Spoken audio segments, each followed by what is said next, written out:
Samantala, sa iba pang balita, tiniyak ngayon ng DOTC ang pagpapaganda ng Naga Airport. Ito'y upang mapapalo ang pagbibigay serbisyo sa mga mamamayan.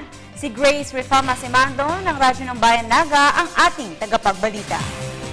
Inaasahan ng mga taga-Camarines Sur na nakarating na kay Secretary June Abayan ng DOTC ang lahat ng mga hinaing at request ng aming mga kababayan na ayusin na at pagandahin ang Naga Airport. Ang lahat ng mga panawagang ito ay ipinarating sa pamamagitan ni DOTC USEC for Administration, Vicky Gonzalez, na siyang humalili kay Secretary June Abaya bilang guest of honor kahapon, charter anniversary ng Naga City. Partikular na ipinarating ni Mayor John Bongat ang pagnanais ng mga taga-Camarinenses na habaan at lawakan ng runway ng paliparan upang maka-accommodate ng mas maraming flights at maging angkop din sa night landing. Maging mga piloto ay nagre-reklamo ng mga panganib sa paglalanding ng kanilang eroplano sa tuwing delayed ang flights at inaabot sila ng dilim sa runway. Lupang mapanganib daw ito sa mga eroplano at sa mga pasahero.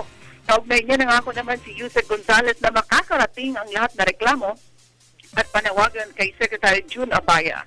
Target ng City Government na sana bago ang Peña Francia Fiesta sa Setyembre at Pasko ay maayos na ang Naga Airport. Radyo ng Bayan Naga, Grace Rifama Simando para sa Telebayan.